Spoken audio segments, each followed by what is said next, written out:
It's a beautiful spring day, and I think it's amazing for people like us who, no matter where we live, we are in tune with even the subtle changes that take place as it goes from winter to spring.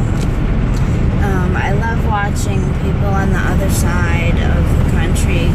Like, I watch Jackie Dubois, and I watch how the transitions in her monastery, as far as the plants, how they change, the laying of the chickens' eggs, that changes as the seasons do. My favorite is to watch the baby goats be born.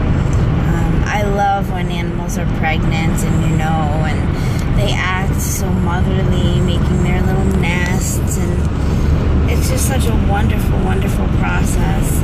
It's something I've always loved. I've loved to help animals when they're delivering, help them through their little labor, and I just love it.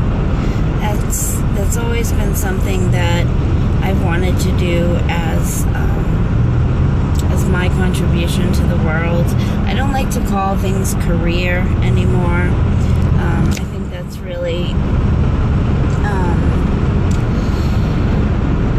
I don't know how to describe it. I wasn't raised in the age of hippie, the hippie era, so I don't necessarily think it's the whole matrix. I don't call it that, but I've heard it called that. But more and more I've been, getting involved in knowing truth and knowing what's really going on in the government. I know that when I was younger, I was very ignorant, but I think things were not quite so bad at that point, although, things were being done that were deceptive, but it wasn't necessarily bad. All the credit we had, and people had money, and we all felt like we were rich, and it was great in the 80s, and then things started to change. But at this point, I think it's really scary when it's starting to affect our health especially, and the food that we consume. I think it's scary that corporations and governments that have an agenda are controlling what we are able to consume. And there really isn't a way out of it. From what I've read, you can go on some of their websites and it's just right out there. The levels of toxins that are legally allowed to be used, especially when other countries have made them illegal because they're so poisonous. We shouldn't be the guinea pigs on trial being tested on us to see how sick we're going to get in the future, or if we'll be able to still have children in the future. I think that's really sick. But some of what I've heard has been the whole depopulation, because that's another thing the government has been talking about, that there's just simply too many people. And I don't want to get you guys all scared, because I've researched it for several months now, thinking it couldn't be true, but it is, and so if you're interested in educating yourself on what's in your water, what's in your food, you really should. I know it doesn't necessarily seem to have much to do with witchcraft, but when you're trying to live a natural, earth-based life, if there's no earth and there's no plants and there's no natural earth-made things anymore, then that is a problem. So, the purpose of my my video wasn't to talk about those evil plans of the government or any of that. I wanted to share with you something that's been helpful for me in learning to feel the different energies in different things in order to decide what things need to be used for particular spell work or for particular healing. I know some really adept people who they've already learned all that because they're really able to feel that energy.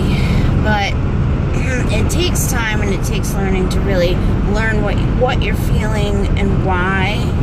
And so I've been doing some experiments with different wood because I haven't actually had a particular connection with any one wand that I need to use, like I'm lost without it. So I got 4 or 5 of my wands that are all somewhat similar. They're all made of simple wood. I think two of them are pine, another one's ash, and I also have some quartz wands. So I decided to, in a meditative state, with a quiet room, candles going, incense, everything to get me into the right state.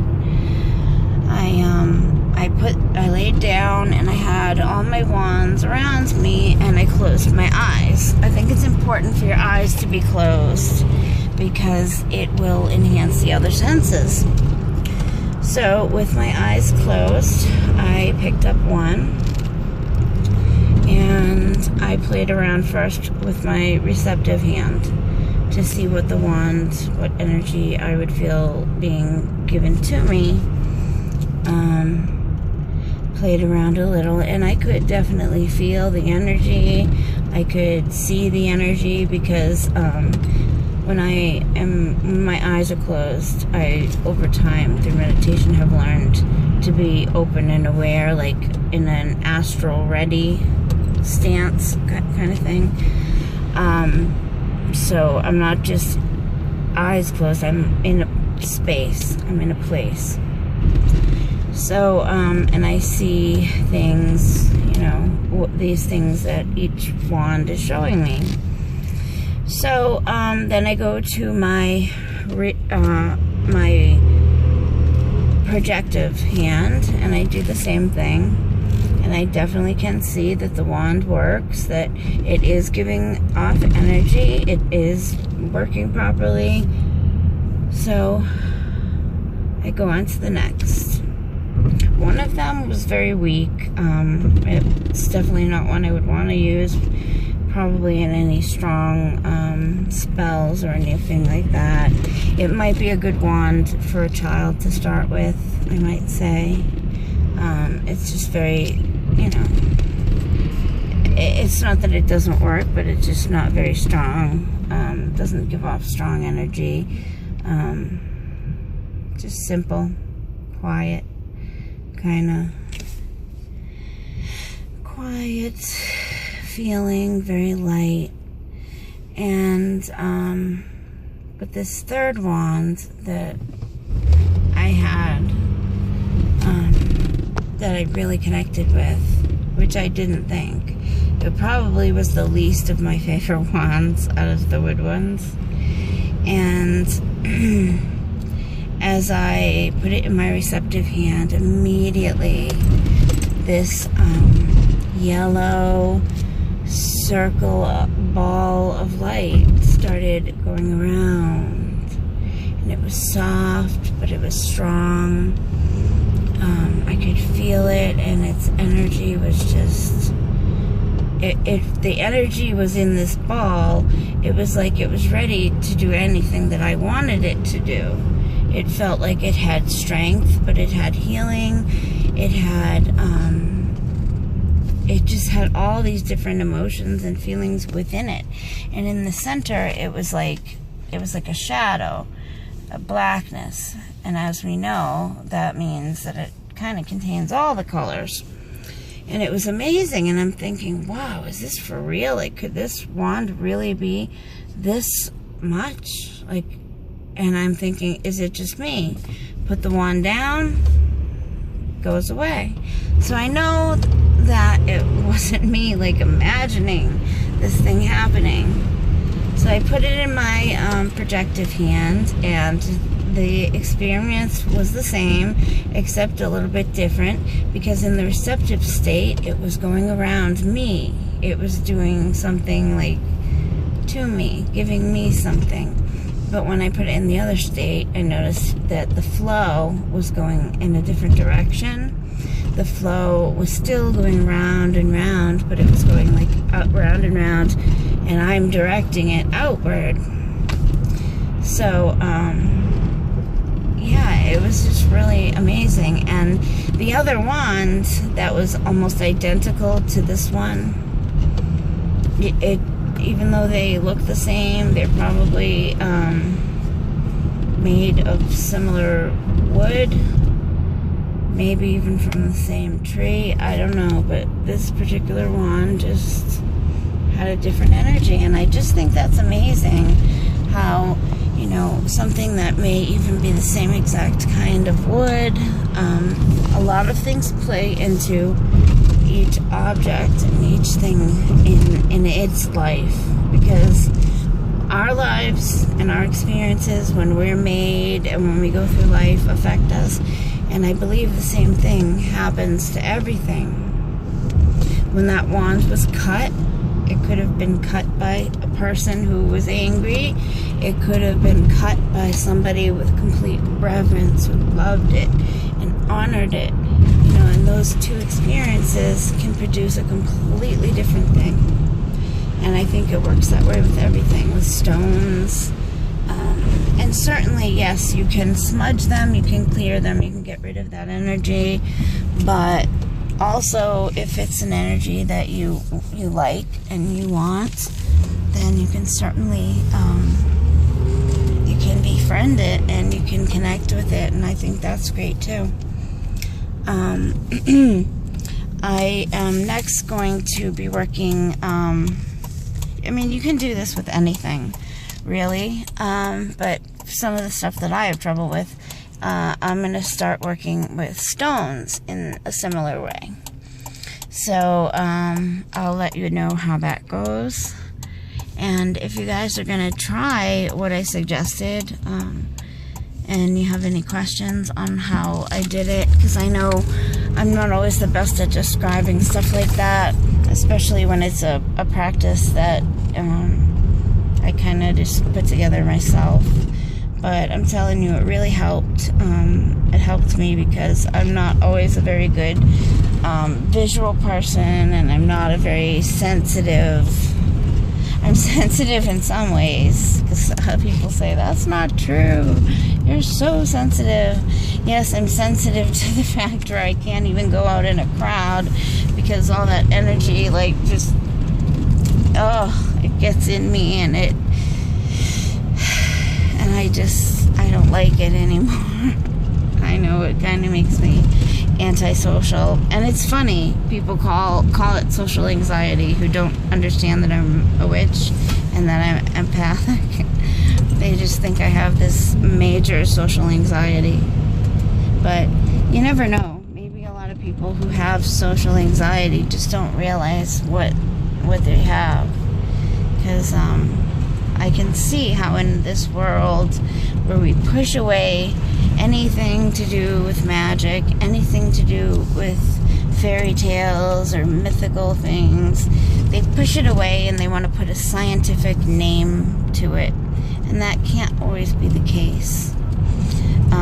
I watched the movie Maleficent the other day, and it was great. I loved it. I actually I had a dream about it too. It was a very interesting dream, And I need to really sit down. I actually brought my dream book if I get to sit in line waiting for my kids in a few minutes. I need to go in depth writing down the details of this dream, because it's wonderful when my dreams get to the point where they're at right now. They're really letting me learn. But I have to write them right away because there's so many details in them. Like I'm in these places where there's all kinds of objects that I can pick up and look at, and it's but they're not books. Usually I end up when I'm in an astral travel, usually I'm in some kind of a place with stairs and books and like a library. It's very obvious. I think people have told me that it's what do you call it? Basically like the library of time, of archetypes and all that kind of stuff. And a lot of people do go to it, and it's huge. You probably could never even go through it in your whole lifetime.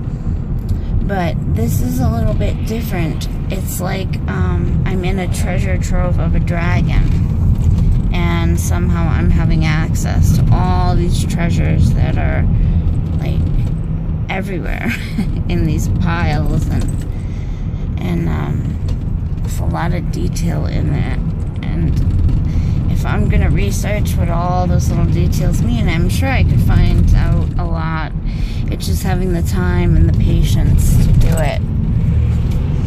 It takes a lot of time, but I'm doing a lot of my writing again, and I have a lot of great changes coming this summer. Really great changes. I don't want to jinx it by telling about it in a video, but if all goes the way I'm planning, you may see some really cool witchy stuff happen, and you may even be able to take part to some extent, if you like, which I bet you will. So I am at my destination, and keep me informed. Let me know if I've helped. Blessed be. Bye.